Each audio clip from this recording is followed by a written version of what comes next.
With Ohio State out of the recruiting mix and Georgia being placed at a competitive disadvantage due to Todd Monken, who was Dylan Raiola's primary recruiter, leaving for the Baltimore Ravens, Nebraska is in a favorable position with the number one overall quarterback and number one overall prospect in the 2024 recruiting class. Dylan Raiola, who is a Nebraska legacy recruit, is 6'3, 220 pounds, in Pinnacle High School from Phoenix, Arizona. He currently has a few crystal balls to Georgia, a few to Nebraska, and one remaining to Ohio State. Two for Nebraska, two for Georgia, one for Ohio State. Nebraska this past cycle for the 2023 class was 24th in the composite ranking, which is high school recruiting, and they were 22nd in the transfer portal to combine for an overall class of 30. Some notable incoming transfers included Eric Gilbert, Jacob Hood, MJ Sherman, an offensive tackle, tight end, and edge rusher from Georgia, respectively.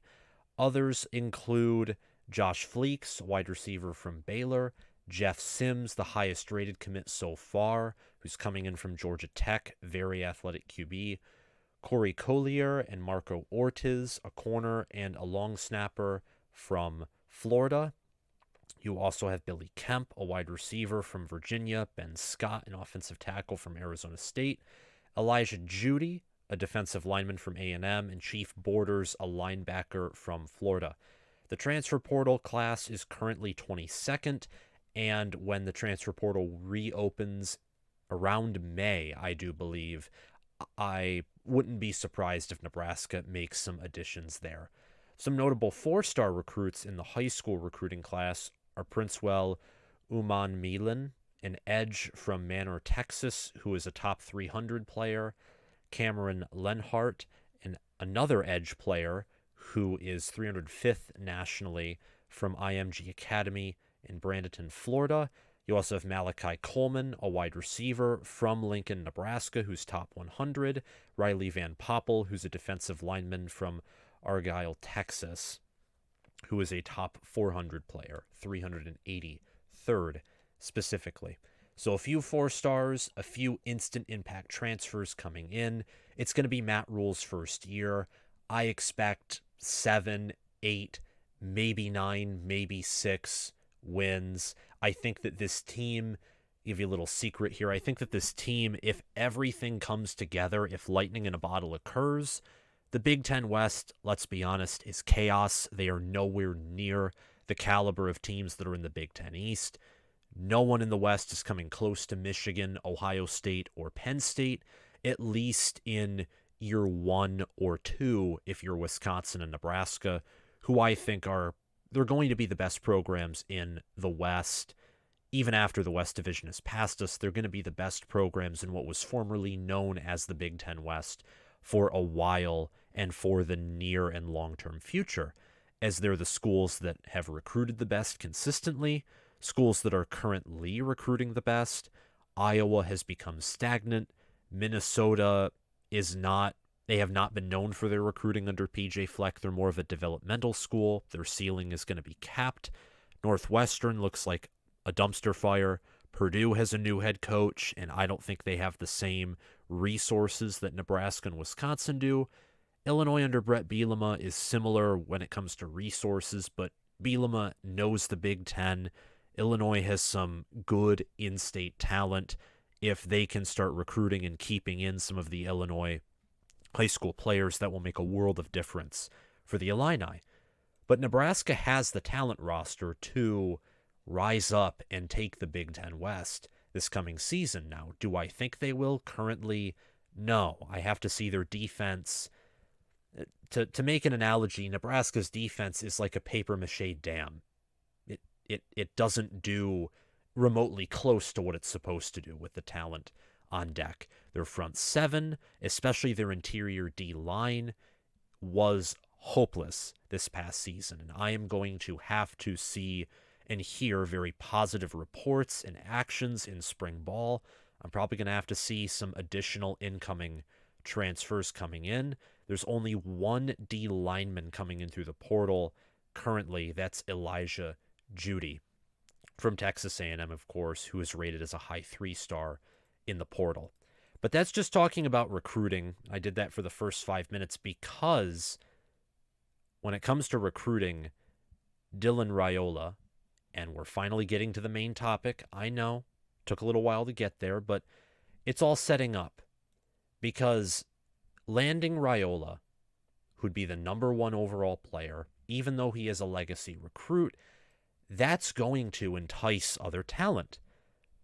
You're going to get some 4- and 5-star wide receivers, some higher tier offensive linemen and running backs who look and say, okay, Nebraska, I see you. I see that you're willing to act. You're willing to act like a man in the world of college football. You're willing to get out there. You're bold. And the bold part especially will be the case if Nebraska has indeed moved all the chips from their table and placed all their bets on Raiola and are targeting no one else to be their quarterback, and they land him. Going big, going bold. Nebraska has a good NIL program. Landing a quarterback of his caliber will not necessarily bring in tons and tons of instant 5-star wide receivers and offensive players, but it will entice other players in the near and immediate future. And especially if Nebraska takes advantage of that and starts recruiting at a higher level, and if they land Raiola and it isn't just a flash in the pan, long-term recruiting-wise, Nebraska could begin to have a roster that in what we will soon know is geographically the Big Ten West might be unmatched outside of USC. Nebraska has top 25 talent, and they had that in the 2022 season according to 24/7 Sports team talent composite. They were among Wisconsin, and yet they went 4-8 and looked terrible in every game except the Iowa game and the first half of the Northwestern game and the second half of the North Dakota game. Just did not look like a good team, and that was because of Scott Frost and his staff. I don't think the talent on hand for Nebraska is inferior at all. I think with the right coaches and development, very quickly their roster can turn around.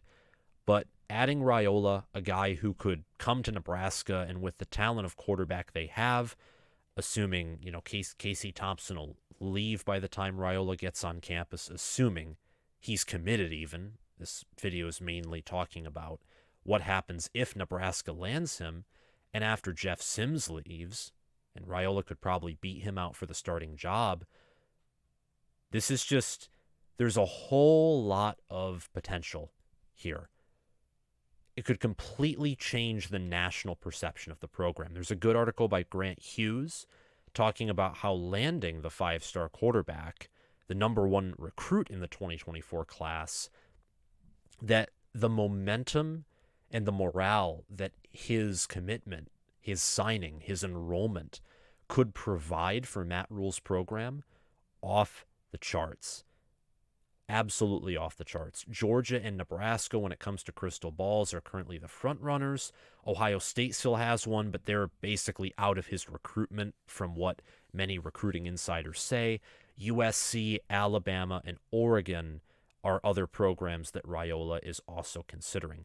You can certainly say Lincoln Riley and USC are still in the running, but you got Malachi Nelson there in that 2023 class. With NIL and with the new era of college football competition, it's quarterbacks in general now want to go to an area where they can get immediate playing time, because immediate playing time is going to boost their earnings in name, image, and likeness. They're going to get more sponsorships. They're going to be more well-known. Marketing has become very important for quarterbacks now, and immediate playing time gives you that. And Ohio State, stacked quarterback recruiting class. USC, stacked quarterback recruiting class. And stacked quarterbacks, period, amen. Ohio State's going to have high 4 stars at worst and the cream of the crop 5 stars at best in their quarterback room. It's going to be the same thing for USC under Lincoln Riley. Raiola comes to Nebraska outside of maybe Sims, if he plays much better at Nebraska than he did at Georgia Tech, and he stays all years of his eligibility, there's absolutely no competition. He comes in right now, let's just theorize, he'd beat out Smothers, he'd beat out Purdy, he'd beat out anyone currently on the roster. So Nebraska, by many, and especially by Husker fans and recruiting analysts, they are viewed, I would say right now, as kind of a soft lean for Raiola. I know that Corn Crazed thinks that it's more likely than not that Raiola comes to Nebraska. Corn Crazed is a very good Nebraska channel. Love him and his content. But he said, despite the fact that it's more likely than not, he still isn't, he isn't completely confident yet. Again, the 2024 cycle truly just began. There's still Deuce Robinson from the 2023 cycle, but that's basically over right now. Raiola is in no rush to commit. In his sophomore season at Burleson High School in Texas, he threw for 3,341 yards and 32 touchdowns. He then transferred to Chandler High School in Arizona in his junior season, where he completed 64% of his passes for 2,435 yards and 22 touchdowns with 5 interceptions. Raiola is scouted by Chris Singletary, who's projected him to be in the first round. Looks the part already from a physical standpoint. Of course, he's 6'3", 220 pounds, which means he's bigger than J.J. McCarthy. Two-sport athlete who also plays baseball and has a nice athletic profile, well-proportioned build and frame, sturdy lower body that generates power and velocity on throws, displays encouraging athleticism that should continue to improve as he develops throughout his career. This is again from his 24/7 Sports profile. Good stature in the pocket with a smooth, easy release. He has above-average mobility. Ding ding, very important in the modern world of college football. It's better to have mobility than be a pure pro-style passer. From an Ohio State angle, look at C.J. Stroud. When he used his legs against Georgia, totally different, like immediately much more of a threatening quarterback when he uses his legs. And from a Nebraska angle, look at Adrian Martinez, who I know a lot of you don't like, but the reason Nebraska was in half the games they were in the Frost era, and also the reason why Nebraska lost half the games they were in, was due to Martinez's decision-making, but his legs allowed him to maneuver around and ahead of an offensive line that was disgusting year after year after year. Raiola is not only able to scramble out and he has mobility, but he's also willing to stand in the pocket and he is not afraid to step up. A young player who has very few holes in the game, he's ahead of the curve and possesses the arm strength that will put him in elite company. So, look, if Nebraska lands him, it's not just huge for the long-term future, potentially, if they can capitalize off of the momentum that will build from that. It's also an immediate impact situation because you have a guy, Raiola looks to be the quarterback according to scouting, his build. Normally a supporting cast in a lot of circumstances can make or break a quarterback. Raiola could be the quarterback that turns that whole axiom on its head because he's so special, and he could carry a supporting cast. He could carry an offense that has average or above average talent, but because of his own elite talent, they play at a great or near elite level. He just has that athleticism. He has that arm talent. And with Marcus Satterfield, Matt Rhule, and that whole staff, look, he'll be a game changer if he commits to Nebraska. But obviously there's competition with USC, Oregon, who are closer to his current home in Arizona. Nebraska, you have the legacy aspect. I mean, even when Scott Frost was at Nebraska, Raiola was still considering Nebraska. And then you have Georgia, just from the aspect that Todd Monken was there. And look, he developed Stetson Bennett into a player that could be a very serviceable and great NFL backup. Now that he's gone, look, Smart still has a good relationship with Raiola, and Georgia right now is the best of the best. They have a 29-1 record over the past 2 seasons, and Alabama is the only school that leads them in total team talent, but the minute Nick Saban retires, unless something horrible happens to Kirby Smart or Georgia football, which I hope doesn't happen, they are primed already to take that place as the top program in college football. They may have taken it already. That's all I wanted to say in this video, just talking about Nebraska recruiting, but especially how Dylan Raiola impacts Nebraska recruiting and how he could impact the Husker football program. Thank you guys for watching. If you like this video, hit the like button, hit the subscribe button, click the notification bell, and comment your thoughts down below.